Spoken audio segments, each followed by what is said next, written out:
Assalamualaikum warahmatullahi wabarakatuh. Hari ini kita akan belajar kaidah kebahasaan teks cerita fantasi. Kaidah kebahasaan teks cerita fantasi ada 6. Pertama, penggunaan kata ganti. Kedua, penggunaan kalimat cerapan panca indera untuk mendeskripsikan latar. Ketiga, penggunaan kata kias. Keempat, penggunaan konjungsi urutan waktu. Kelima, penggunaan ungkapan keterkejutan. Dan keenam, penggunaan kalimat langsung atau dialog. Mari kita bahas satu persatu. Pertama, penggunaan kata ganti. Nah, kata ganti adalah kata yang digunakan untuk menggantikan penyebutan nama. Kata ganti dapat dijadikan acuan dalam penentuan sudut pandang. Kata ganti terbagi atas 3. Pertama itu ada kata ganti orang pertama. Kata ganti orang pertama adalah kata yang digunakan untuk menggantikan penyebutan nama kita, yang ada kita di dalamnya. Kata ganti orang pertama terbagi 2, yaitu kata ganti orang pertama tunggal dan kata ganti orang pertama jamak. Kata ganti orang pertama tunggal. Tunggal artinya apa? Ya, tunggal artinya satu.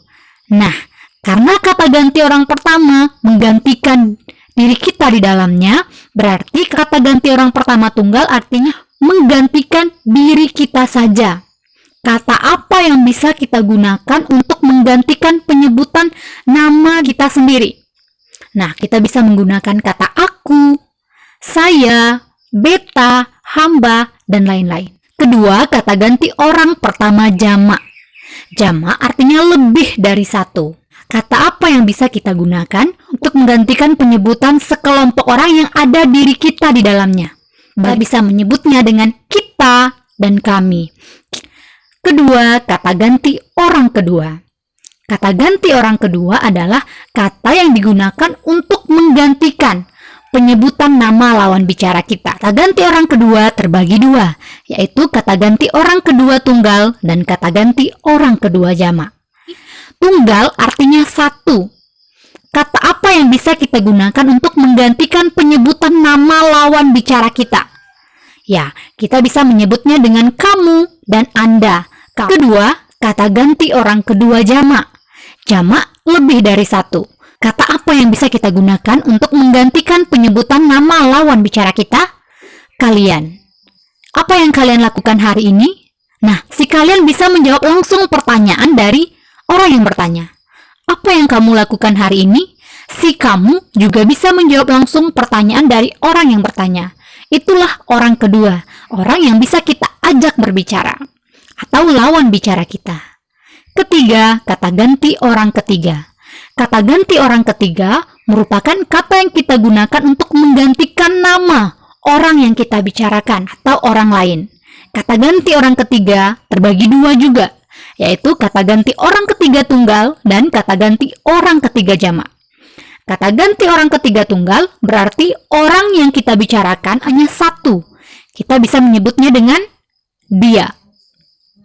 Kemudian kata ganti orang ketiga jamak artinya orang lain yang kita bicarakan itu lebih dari satu. Kita bisa menyebutnya dengan mereka. Nah, apakah bisa orang ketiga ini kita ajak bicara? Tidak bisa. Contohnya begini, apa yang dia lakukan tadi? Apakah si penanya sedang berbicara dengan si dia? Tidak, si penanya tidak sedang berbicara dengan si dia. Tapi si penanya berbicara dengan kamu yang menanyakan tentang dia. Jadi dia bukan orang yang bisa diajak bicara. Yang bisa diajak bicara adalah kamu. Maka kita simpulkan, orang pertama, kata ganti yang digunakan untuk penyebutan yang ada diri kita di dalamnya. Orang kedua, kata ganti yang digunakan untuk menggantikan nama lawan bicara kita atau orang yang bisa kita ajak bicara. Dan orang ketiga adalah kata ganti yang digunakan untuk menggantikan nama orang lain yang dibicarakan. Selanjutnya, kalimat cerapan panca indera untuk mendeskripsikan latar. Kalimat cerapan panca indera untuk mendeskripsikan latar artinya kalimat yang melibatkan alat indera seolah melihat, mendengar, meraba, merasakan, dan mencium.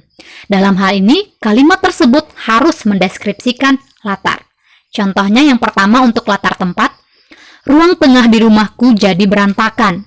Semua mainan adik berserakan di lantai. Nah, latarnya di mana? Ya, di ruang tengah, indranya penglihatan atau mata. Kedua, latar waktu.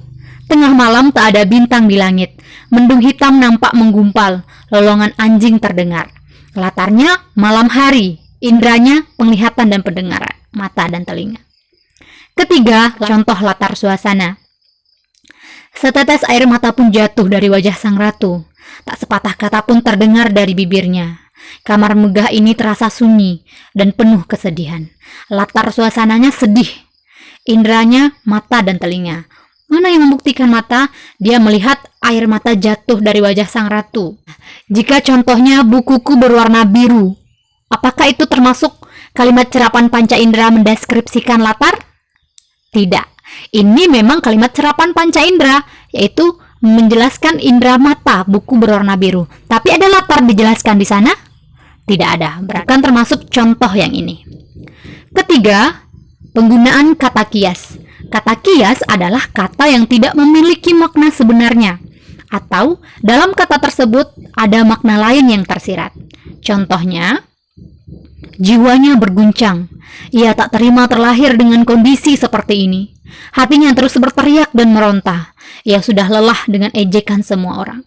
Jiwanya berguncang. Apakah artinya jiwanya berguncang-guncang? Tidak ya, ini bukan makna yang sebenarnya.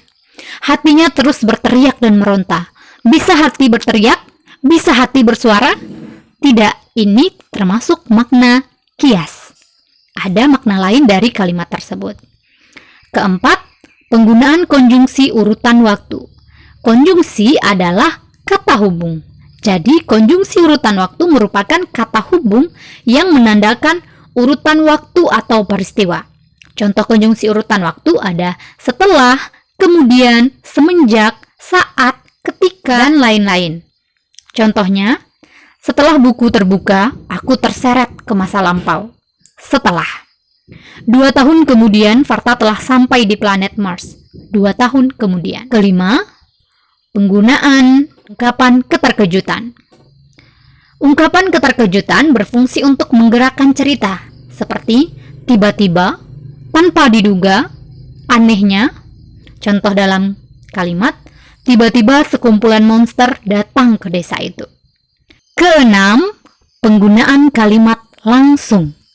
Kalimat langsung merupakan kalimat hasil kutipan langsung dari pembicaraan seseorang. Apa tanda sebuah kalimat itu dikatakan sebagai kalimat langsung? Ya, ada tanda petik 2 pada kalimat itu. Nah, pola kalimat langsung ada 3, yaitu pengiring kutipan, kutipan pengiring, dan kutipan pengiring kutipan. Perhatikan contoh kalimat langsung yang ada di layar, karena penulisan kalimat langsung harus sesuai dengan aturan penulisan.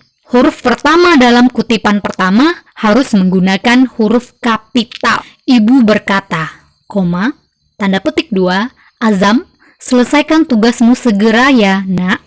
Tanda seru dan tanda petik 2. Azam, huruf pertama dalam tanda petik adalah A, maka huruf A harus kapital. Walaupun contoh yang lain bukan sebuah nama, tapi tetap huruf kapital. Misalnya pada contoh kutipan pengiring kutipan, kamu harus banyak minum. Kata dokter, lebih baik lagi kalau air hangat. Huruf K, huruf pertama pada kutipan pertama, kamu, itu huruf kapital. Tapi huruf L pada kata lebih, huruf pertama kutipan kedua itu tidak huruf kapital lagi. Karena yang memakai huruf kapital hanya huruf pertama pada tanda petik pertama. Kalau misalnya isi kutipannya bukan sebuah perintah, cara penulisannya, tanda baca dulu, lalu ditutup lagi dengan tanda petik. Ibu berkata, hari ini ibu memasak nasi goreng. Maka setelah nasi goreng tanda titik, baru tanda petik 2. Selanjutnya, kata sapaan juga harus menggunakan huruf kapital. Seperti nak, ibu, kakak, adik, dan lain-lain. Kalimat petikan dan pengiring dipisah oleh tanda koma. Contohnya, ibu berkata, koma, pakai tanda koma dulu baru diisi dengan kutipannya. Terima kasih telah menonton channel Ruang Bahasa. Jangan lupa like, komen, dan subscribe. Wassalamualaikum warahmatullahi wabarakatuh.